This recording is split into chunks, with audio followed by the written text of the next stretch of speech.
تو علماء دیوبند کا نہ کوئی نیا فرقہ ہے، نہ کوئی نئی جماعت ہے، نہ یہ علماء دیوبند کے جو ہیں یہ 1800 یا 19ویں صدی میں وجود میں آئے ہیں. یہ وہی ہے جو صدیوں سے چلا آ رہا ہے.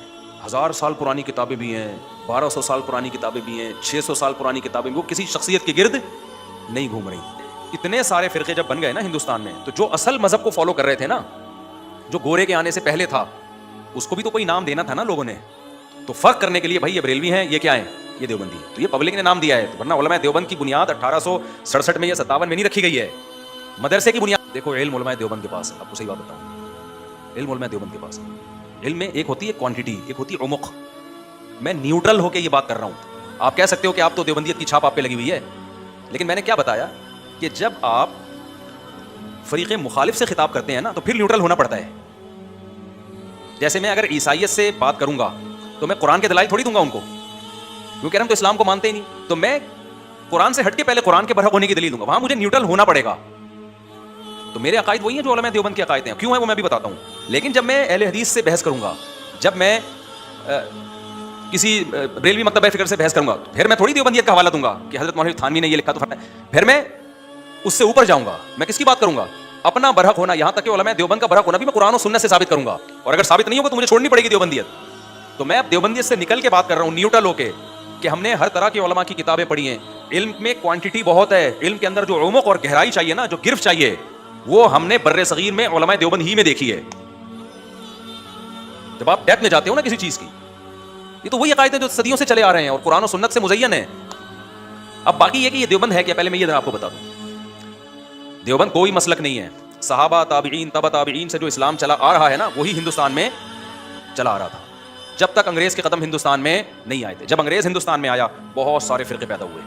ان فرقوں میں کیا بتاؤں، بدعتی بھی پیدا ہوئے. ان فرقوں میں ترک تقلید کا مسئلہ بھی آیا، کیونکہ انگریز نے دیکھا کہ یار یہ ایک فرقہ کو فالو کرتے ہیں، باقی سب کو کیا سمجھتے ہیں، صحیح سمجھتے ہیں. اور امام ابو حنیفہ تو نیوٹرل تھے نا، نیوٹرل ہو کے انہوں نے تحقیق کی تو اس کو فالو کر رہے ہیں، باقی سب کو کیا سمجھ رہے ہیں. تو یہ تو لڑ ہی نہیں رہے آپس میں، تو بڑے تمیز سے چلتے آ رہے ہیں، بڑے تمیز سے وہ ہے نا چلتا. تو انگریز نے دیکھا ان کو کہاں کہاں توڑا جا سکتا ہے.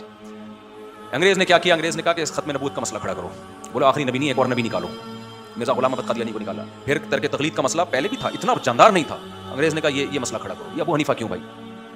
پھر تو اس نے کہا اس پہ بھی. پھر دوسرا اس نے کہا منکرین حدیث، جو پرویزی فرقہ ہے، کہ بھائی ہم قرآن کو مانیں. دیکھو انگریز یہ نہیں کر سکتا تھا کہ اسلام کا انکار کر دے، مذہب کا انکار پر لانا آسان نہیں ہوتا.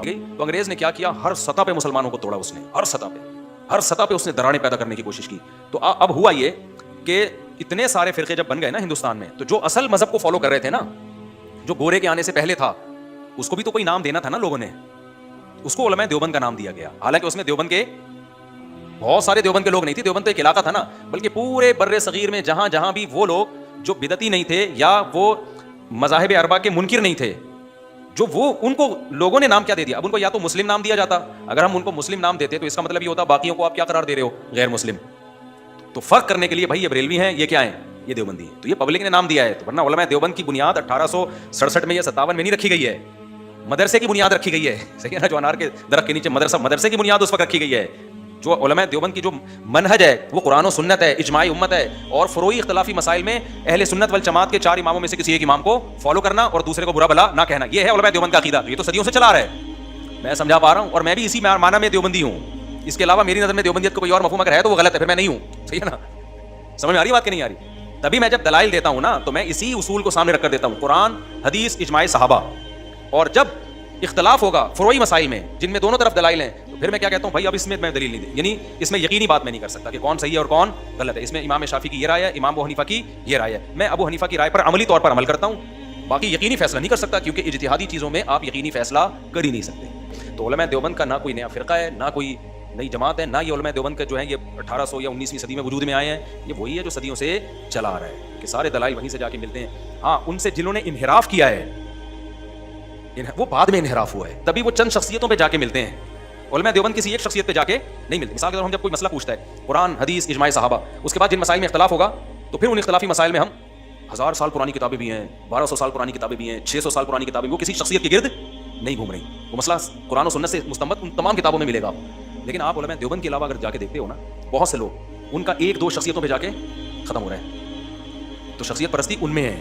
اور علماء دیوبند کی کوئی بات اگر ہمیں لوگ کہتے ہیں کہ پھر آپ ہر بات میں دیوبندیوں کو وہ کیوں کرتے ہو، ان کا دفاع کیوں کرتے ہو، یہ بھی لوگ الزام لگاتے ہیں. پھر آپ ہر بات میں علماء دیوبند کا دفاع کرتے ہو, تو یہ الزام بھی آپ نے ہی لگایا ہوا ہے. ہم ہر بات میں کر رہے ہوتے تو ہم اجتماعی دعا کے قائل ہوتے ہیں, جبکہ ہم اجتماعی دعا کے فرض نماز کے بعد اجتماعی دعا کے قائل بولو نا نہیں ہے, کیونکہ نہیں ملتا ہمیں. قرآن و سنت سے بھی نہیں ملتا, اجماع صحابہ سے بھی نہیں ملتا, اور پھر ہمیں کسی صحابی سے بھی نہیں ملتا. یہی وجہ ہے امام حنیفہ سے بھی نہیں ملتا, کیونکہ امام حنیفہ تو نیوٹرل ہو کے تحقیق کی نا انہوں نے, صحیح ہے نا, نیوٹرل ہو کے کی تو انہوں نے کہا نہیں ہے, تو ہم تو نہیں قائل اس کے.